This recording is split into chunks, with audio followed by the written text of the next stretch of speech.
ಬಂದ್ರು, ಏನ್ ಮಾಡಿದ್ರು? ಬರೀ ಕಪ್ಪು ಪೈಂಟ್ ಹೊಡ್ಕೊಂತ ಹೋದ್ರು, ಬಿಲ್ ಎತ್ತಿದ್ರು. ಬಿಲ್ ಎತ್ತಿದ್ರಲ್ಲಿ ಏನು ಕಡಿಮೆ ಆಗಿಲ್ಲ. ಯಾವ ಹಳೆ ಪೆಂಡಿಂಗ್ ಇತ್ತು ಇವತ್ತಿನ ತನಕ ಕಾಂಟ್ರಾಕ್ಟರ್ಸ್ಗೆ ದುಡ್ಡು ಕೊಟ್ಟಿಲ್ಲ. ನಂದೇ ಯಶವಂತಪುರ ಕ್ಷೇತ್ರದಿಂದ ಒಬ್ಬ ಕಾಂಟ್ರಾಕ್ಟರ್ ಬಂದಿದ್ರು 1 ತಿಂಗಳ ಹಿಂದೆ. ನಾನು ಕೆಲಸ ಮಾಡಿದ್ದೆ, ಸೋಮಶೇಖರ್ ಅವರನ್ನ ನಂಬಿ ಕೆಲಸ ಮಾಡಿದೆ. ಆದ್ರೆ ಇವತ್ತು ನಾನು ಸಾಲ ತಂದು, ಅದೆಷ್ಟೋ ಪರ್ಸೆಂಟೇಜ್ ಹೇಳಿದೆ, ಎಷ್ಟೋ ಪರ್ಸೆಂಟ್ಗೆ ಸಾಲ ತಂದು ನಾನು ಕಾಂಟ್ರಾಕ್ಟ್ ಕೆಲಸ ಮಾಡಿದೆ. ಇವತ್ತು ನಂಗೆ ದುಡ್ಡು ಬರ್ತಾ ಇಲ್ಲ, ನನ್ನ ಕುಟುಂಬ ಬರ್ಬಾದಾಗಿದೆ ಅಂತ ಹೇಳಿದ್ರು. ನಿನ್ನೆ ನ್ಯೂಸ್ ಬಂತು, ಅವರು ಸತ್ತೋದ್ರು. ಇಲ್ಲ ಅವರು. ಇದು ಇವತ್ತು ಕರ್ನಾಟಕದಲ್ಲಿ ಅಭಿವೃದ್ಧಿಯ ಸ್ಥಿತಿ. ಇಷ್ಟೊಂದು ದೊಡ್ಡ ಪ್ರಮಾಣದಲ್ಲಿ ಭ್ರಷ್ಟಾಚಾರ ಮಾಡಿದಂತ ಸರ್ಕಾರವನ್ನ ನಾವು ಹಿಂದೆ ಎಂದೂ ನೋಡಿಲ್ಲ. ಇವತ್ತು ಚನ್ನಪಟ್ಟಣದಲ್ಲಿ ಚುನಾವಣೆ ನಡೀತಾ ಇದೆ.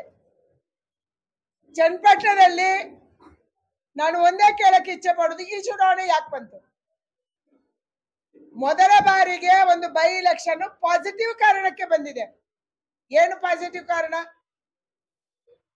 ಕುಮಾರಸ್ವಾಮಿ ಅವರನ್ನ ನರೇಂದ್ರ ಮೋದಿ ಅವರು ನನ್ನ ಕ್ಯಾಬಿನೆಟ್ ಅಲ್ಲಿ ಇರಬೇಕು ಅಂತಂದ್ರು. ಅವರ ಕ್ಯಾಬಿನೆಟ್ ಅಲ್ಲಿ ಅತ್ಯಂತ ಸೀನಿಯರ್ ಮಂತ್ರಿ ಆಗಿದ್ದಾರೆ. 5, 6ನೇ ಜಾಗದಲ್ಲಿ ಯಾರಿದ್ದಾರೆ ನರೇಂದ್ರ ಮೋದಿ ಅವರ ಕ್ಯಾಬಿನೆಟ್ ಅಲ್ಲಿ ಅಂದ್ರೆ ನಮ್ಮ ಕುಮಾರಣ್ಣ ಇದ್ದಾರೆ. ನಮಗೆ ಹೆಮ್ಮೆ ಇದೆ. ಆ ಕಾರಣಕ್ಕಾಗಿ ಇವತ್ತು ಚನ್ನಪಟ್ಟಣದಲ್ಲಿ ಇಲೆಕ್ಷನ್ ಬಂದಿದೆ. ಇವತ್ತು ಚನ್ನಪಟ್ಟಣದಲ್ಲಿ ನಿಖಿಲ್ ಕುಮಾರಸ್ವಾಮಿ ಅವರು 100ಕ್ಕೆ 100 ಗೆಲ್ತಾರೆ. ಯಾಕಂದ್ರೆ ಕುಮಾರಣ್ಣನ ಕೈಯನ್ನ ಈ ಕ್ಷೇತ್ರದಲ್ಲಿ ಬಲಪಡಿಸಬೇಕಾಗಿದೆ. ನರೇಂದ್ರ ಮೋದಿ ಅವರ ಕೈಯನ್ನ ಬಲಪಡಿಸಬೇಕಾಗಿದೆ. ದೇಶದಲ್ಲೆಲ್ಲ ಪಾಸಿಟಿವ್ ನ್ಯೂಸ್ ಇದೆ.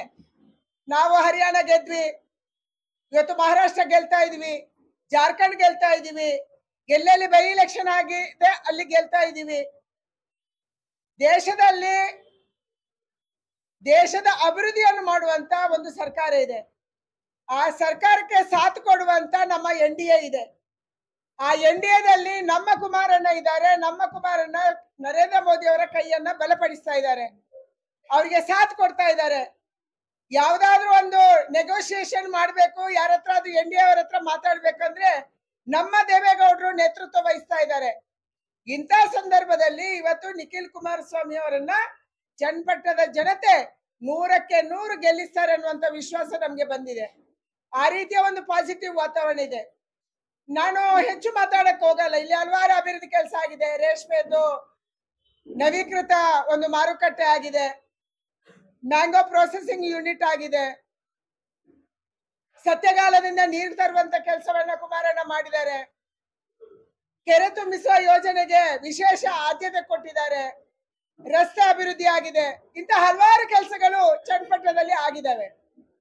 ನಾನಿವತ್ತು ಯೋಗೇಶ್ವರ್ ಅವರಿಗೆ ಒಂದೇ ಪ್ರಶ್ನೆ ಕೇಳಕ್ ಇಚ್ಛೆ ಪಡ್ತೀನಿ. ಯೋಗೇಶ್ವರ್ ಅವರೇ, ಭಾರತೀಯ ಜನತಾ ಪಾರ್ಟಿಯನ್ನ ಯಾಕೆ ಬಿಟ್ರಿ? ಭಾರತೀಯ ಜನತಾ ಪಾರ್ಟಿ ನಿಮ್ಗೆ ಏನು ಅನ್ಯಾಯ ಮಾಡಿತ್ತು? ನಿಮ್ಗೆ ಟಿಕೆಟ್ ಕೊಡುದಿಲ್ಲ ಅನ್ನುವಂಥದ್ದು ಕೂಡ ಎಲ್ಲೂ ಆಗಿರ್ಲಿಲ್ಲ. ನೀವು NDA ಅಭ್ಯರ್ಥಿ ಆಗ್ಬೋದಾಗಿತ್ತು. ಯಾಕೆ ಪಾರ್ಟಿ ಬಿಟ್ಟು ಹೋದ್ರಿ? ಯಾವಾಗ ಸರ್ಕಾರ ಬರುತ್ತೆ, ಸರ್ಕಾರ ಜೊತೆಗೆ ಸೇರುವಂತ ಚಾಳಿ ನಿಮ್ದು. ಯಾಕೆ? ಕೇವಲ ದುಡ್ಡಿಗಾಗಿ, ಕೇವಲ ಕಮಿಷನ್ಗಾಗಿ. ಇಲ್ಲಿ ಯಾವುದೇ ಕೆಲಸ ಆದ್ರೂ ಕೂಡ ಕಮಿಷನ್ ಮೊದಲು, ಆಮೇಲೆ ಕೆಲಸ. ಯೋಗೇಶ್ವರ್ ಅವರು ಬೇರೆ ಪಾರ್ಟಿಯಿಂದ ನಮ್ಮ ಪಾರ್ಟಿಗೆ ಬಂದ್ರು. 1.5 ವರ್ಷದಲ್ಲಿ 3 ಚುನಾವಣೆ ಅವರ ಸಲುವಾಗಿ ನಾವು ಮಾಡಿದ್ವಿ. ದುಡ್ಡು ಖರ್ಚು ಮಾಡಿದ್ವಿ.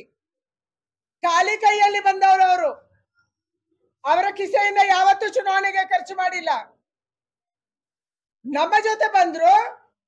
ಯಡಿಯೂರಪ್ಪನವರ ನೇತೃತ್ವದಲ್ಲಿ ನಾವು ಚುನಾವಣೆ ಮಾಡಿದ್ವಿ, ಅವರನ್ನ ಗೆಲ್ಸಿದ್ವಿ, ಮಂತ್ರಿ ಮಾಡಿದ್ವಿ. ನಿಮ್ಗೇನು ಅನ್ಯಾಯ ಆಯ್ತು?